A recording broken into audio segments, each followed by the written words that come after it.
Con lo cual, en definitiva, como tenemos a todo esto se le llama el sistema democrático. Terminamos teniendo un sistema democrático que es tan perverso que lo peor que tiene para ofrecernos son gobernantes colocados en sus máximos sitios de poder por dinero de la droga, de la efedrina, por ejemplo, o por valijas repletas de dólares. Pero lo mejor que nos puede ofrecer son otros gobernantes. Voy a hacer un nombre, el señor de Narváez o el señor Macri, por ejemplo, que pueden decirnos, no, yo jamás voy a acceder o a tomar fondos impropios porque yo soy rico y como soy rico puedo bancarme mi propia campaña. Y es verdad, porque un señor como Macri, un señor como de Narváez tienen suficiente dinero para poder solventar sus propias campañas, con lo cual lo mejor que nos puede ofrecer este sistema mal llamado democrático es un gobierno de los ricos. Con lo cual, en última instancia, terminamos teniendo la mejor democracia que el dinero puede comprar. Es todo parte de un sistema que distorsionó el sistema jurídico argentino y el sistema económico argentino para que beneficiara a esta estructura de poder que buscaba maximizar sus beneficios y siempre en detrimento de la República Argentina. Fíjate vos que una de las cosas que se realizó es hasta 1991 la deuda externa, que todavía se podría haber investigado con relativa facilidad, estaba en cabeza de unos 25 bancos. Gracias al señor Cavallo, el señor Daniel Marx, esa deuda se transformó en los bonos, los famosos bonos Brady, que fue una idea del entonces secretario del Tesoro Nicholas Brady, operada por el subsecretario del Tesoro Mulford, que Mulford es socio de Cavallo, y Brady terminó siendo socio de Daniel Marx en una consultora que se llama Darby Investments para Latinoamérica, y en definitiva lo que hicieron fue transformar esos bonos en unos 2 millones a 3 millones de bonos en manos de pequeños ahorristas, pequeños inversores, que fueron los muy perjudicados en definitiva con el default del año 2001-2002. Con lo cual, en definitiva, fue armar y reingenierizar todo un sistema para que fuera más anónimo, para que los bancos puedan tomar distancia y no verse afectados por esos bonos. Esos bonos Brady en una primera instancia fueron mayormente readquiridos por los propios bancos para con ellos pagar por Aerolíneas Argentinas, YPF, SECBA, Entel, todas las empresas públicas se fueron quedando porque no pagaron dinero. Mayormente utilizaron los propios bonos que tenían en sus carteras para poder pagarlos con papelitos que en definitiva sabíamos que no servían nada. La deuda externa no solamente se mantuvo intacta, sino que la hizo crecer, y una de las formas de hacerla crecer fue el cambio artificial mantenido entre el dólar y el peso, que en el caso del gobierno Menem-Cavallo fue la ley de convertibilidad, el 1 a 1. Pero más allá de eso, y como demostración que es un modelo, hubo 3 hitos cambiarios en la República Argentina que todos son casi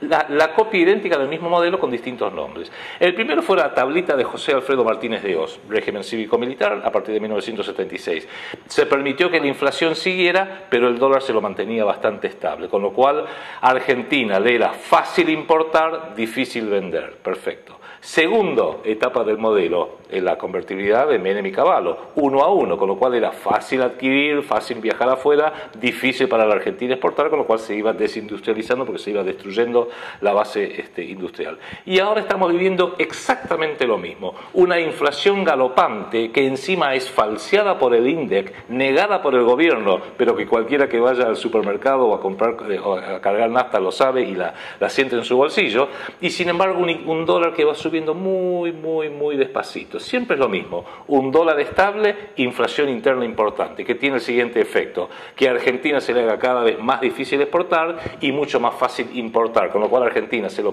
utiliza como un mercado para las corporaciones sin acceder a nuestros bienes de exportación, salvo los que a ellos les pueda llegar a interesar. El petróleo, el gas, la soja, por ejemplo, las carnes argentinas, y siempre a precios controlados impuestos por ello, con lo cual no somos ni más ni menos que un mero proveedor de recursos de materia prima. Pero en realidad, claro, acá dijiste la palabra justa, Juan Manuel, hay que distinguir entre Estado y gobierno. Se hizo todo este mito, esta farsa, en definitiva, de que el Estado es mal administrador, de que el Estado es ineficiente. Yo lo recuerdo, lo menciono porque ya no está vivo siquiera, Bernardo Neustadt, cuando hacía lobby a favor de las privatizaciones, cuando era muy recontra menemista, levantaba un teléfono en cámara, lo miraba y decía: yo no veo la soberanía acá. ¿Por qué? Porque el Estado teóricamente era muy ineficiente. Desde luego que Entel era una empresa ineficiente, pero era ineficiente porque estaba manejado por gente ineficiente. El Estado puede ser perfectamente eficiente. En realidad el drama de Argentina no es el Estado, sino son los gobernantes. Y el drama de los gobernantes es porque, volvemos a lo que hablábamos antes, hay un sistema perverso que solamente financia a aquellos potenciales gobernantes que son los que van a destruir el país, con lo cual es muy fácil colocar a los peores elementos que los tiene cualquier sociedad, no solamente la Argentina, lo tiene la sociedad inglesa, lo tiene la sociedad norteamericana, lo tiene la sociedad de cualquier país. Si hay una voluntad y hay un poder económico que financia a los peores elementos para que luego pasen las leyes que más les conviene, bueno, en definitiva no es culpa del Estado, es culpa del sistema que permite que esas personas lleguen al poder. Lo decía Harry Ferns, que fue un estudioso de la Universidad de Birmingham, y que lo rescata también el profesor González, que decía: hay que hacerle realizar a nuestros enemigos lo que nosotros necesitamos que hagan para que se destruyan solos.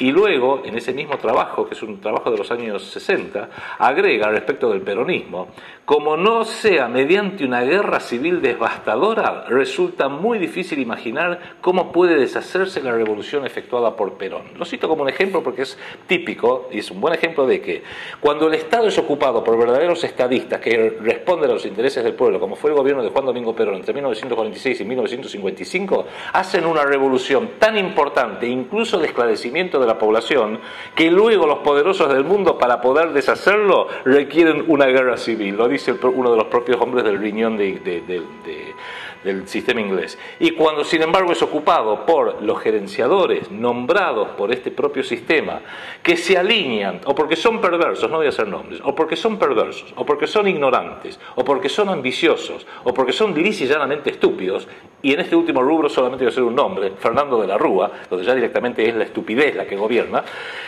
hace que sea de una forma u otra, y son todos fácilmente controlables, los voy reemplazando en el tiempo. A veces pongo uno un poquito más a la izquierda, a veces pongo otro un poquito más a la derecha, para que vayan haciendo la tarea, no solamente en el corto plazo, sino en el mediano y largo plazo que beneficia a este sistema, porque no olvidemos que este sistema de poder mundial, desde hace décadas que aprendió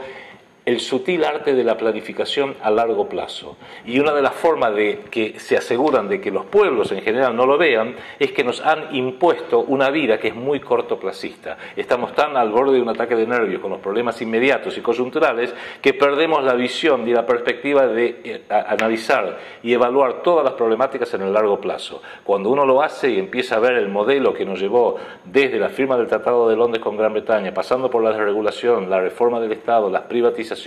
la convertibilidad, el colapso financiero y bancario del 2001, el megacanje de junio del 2001 de Cavallo, Fernando de la Rúa y el señor Jacobo Dreisen, que aumentó la deuda externa en 51.000 millones de dólares y aún así colapsamos 5 meses después. Cuando uno va viendo toda esa perspectiva, empieza a entender el porqué de la funcionalidad de nuestros gobernantes, que hasta el día de la fecha, cuando digo esto, está en los diarios que se está por liquidar 6.707 millones de dólares a favor del Club de París por parte del gobierno de la presidente Cristina Kirchner, y uno dice: